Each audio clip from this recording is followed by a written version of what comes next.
So Jesus preached the God that gives to everyone. He preached the God of the universe, the God of all, the God that loves Russians. Amen. The God of Iranians. Are you hearing that? The God of Saudi Arabians. In this same thing that God is the same God that blesses Saudi Arabia, the same God that blesses Iran, the same God that blesses Russia, the same God that blesses China, blesses the United States, even though some people choose to serve Satan. That blesses Nigeria, blesses Togo, blesses Ghana, blesses Africa. That's what Jesus preached, that God is God of the universe. Whether you are good or you are bad, you must preach God, you must preach Jesus. Amen. You cannot subtract Jesus if you want to make it. You need God to live on earth, but you need Jesus. Can you go to Genesis chapter 12 verse 3? Go to Genesis. Do you know that we several of us are living in the Old Testament? Read it. Genesis chapter 12 verse 3. Yes. I will bless those who bless you, and curse those who do what? Who curse you? Now, hold it there. I will bless those who bless you, but curse those who curse you. But Jesus came and said what? Bless those that do what? Which means that this verse cancels what? Cancel that Genesis chapter 12 verse 3. Yeah, that Genesis chapter 3 is as effective as anything, because if somebody blesses you, bless him. If somebody curses you, the higher life in Christ Jesus is what? Bless those that do what? That curse you. That's the higher life in Christ. So most of us live in the Old Testament. Are you get what I'm saying? So do you know you can use God and be cursing people? You can use God and curse people. I can use God here and place a curse upon somebody. You know, so when I talk about the revelation, when I say, for example, when I said last week, I said Satan knows that I can use in the name of God. Do you understand why you have people who don't know Jesus? They use God to succeed. You can use God and succeed here on earth. And that's what the Bible says here. You can use God and curse people, but I don't think you use Jesus and curse people, because Jesus said, "Bless them that do what." I don't think that you will use Jesus and curse people. Thank you, Jesus. Thank you, Jesus. So Jesus preached the God that gives to everyone. I said Jesus preached to God that does what? That gives to all. He preached the God that causes sun and rain to fall upon all. Amen. He preached the God of the universe, the God of all, the God that loves Russians, the God of Iranians. Are you hearing that? The God of Saudi Arabians. In this same thing that God is the same God that blesses Saudi Arabia, the same God that blesses Iran,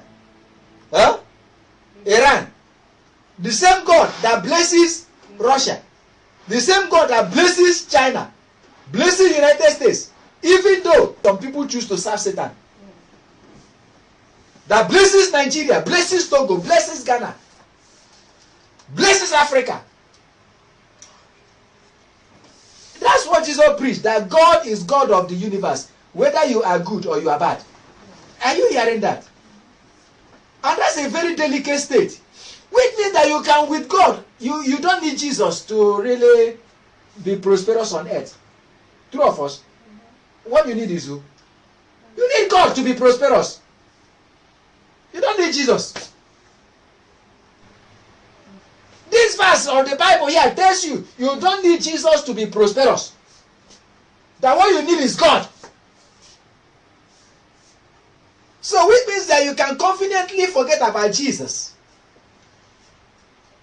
to your own peril. You can confidently forget about Jesus and talk about God and believe God and have all the jet in this world.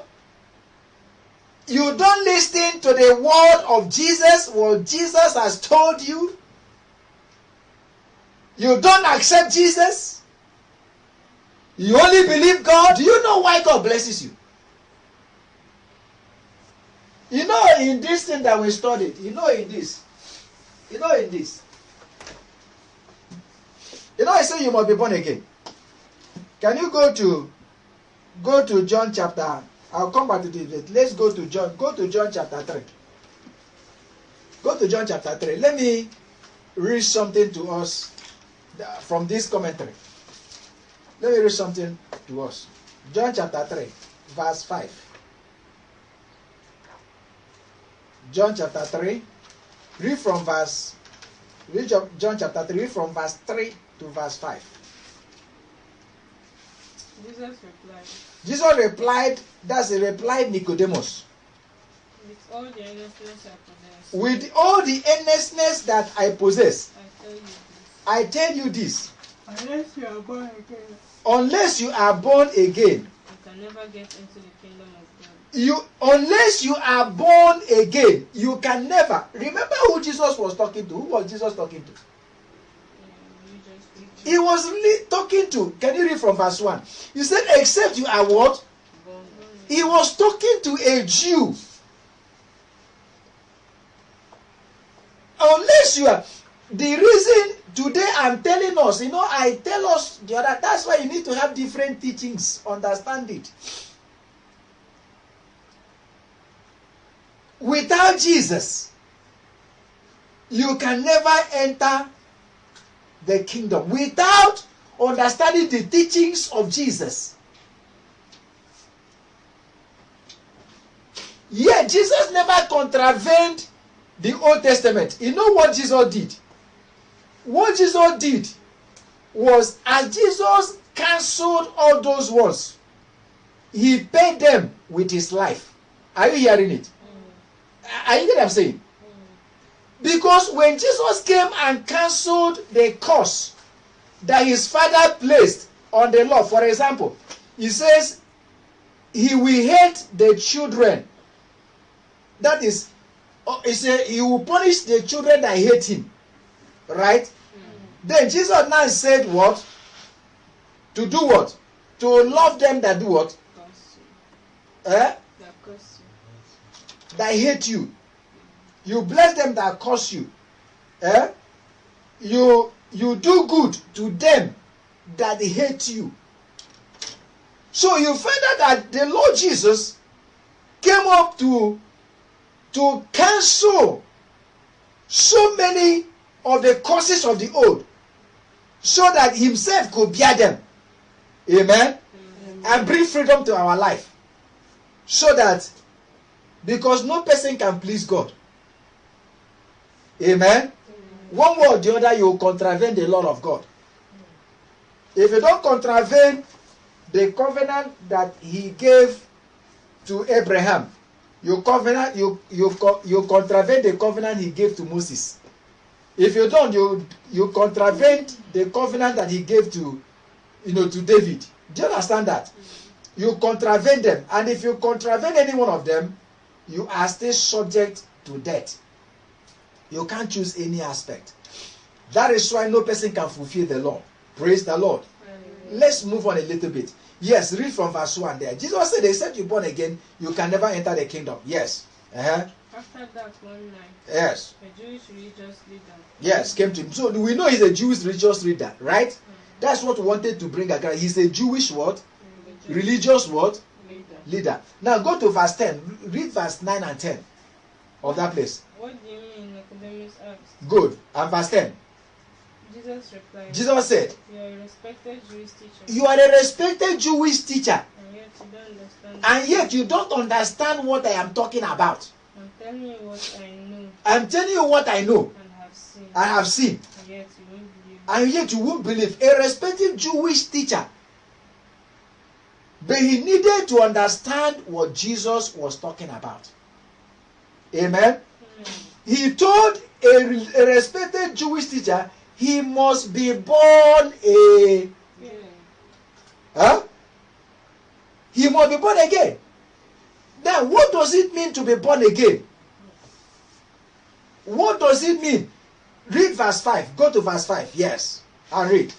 Jesus replied, Jesus answered and said, "What I'm telling you so honestly what I'm telling you honestly, is this: yes, unless one is born of water unless one is born of water and the Spirit, and the Spirit, you cannot enter the kingdom of you God." cannot enter the kingdom of if we go into the analysis of what Jesus said, let me give you a little bit of what I have here. Amen. Remember, I'm talking about the misunderstood God. Praise the Lord. Amen. It is the combined operation of the water, the word of God, Ephesians chapter 5 verse 26, and the Spirit that will become born again. It takes the combination of the spoken word of God, Rhema, in accordance with the written word of God, Logos, by the operation of the Holy Ghost to form Jesus, the living word of God. Did you hear what I said? Amen. And that's from John chapter 1, from verse 1 to 4 and verse 14. To form Jesus in the spirit of man. Amen. Amen. To be born again means to be supernaturally conceived or regenerated from above. I'm reading from this, our encyclopedia. Amen. To be born again means to be supernaturally conceived or regenerated from above. The Greek word is anatem. He that comes from above and that is above all is Jesus. John chapter 3, 31. 19 verse 11. Therefore, Jesus meant the birth of himself. Are you hearing me? When Jesus said to you must be born from above, Jesus was talking about the birth of himself. Read John chapter 3 verse 31. He said, he that comes from above and that is above all is Jesus. He has come from heaven and is greater than anyone else. So when Jesus said you must be born from above, Jesus means I must be born in your spirit by the word of God you know and the Holy Ghost for you to enter heaven as a teacher of the law. If not, you will teach the law and teach prosperity. Are you hearing me? You will teach the law, teach prosperity, teach righteousness, but if I am not born in your spirit, you will not enter the kingdom of God.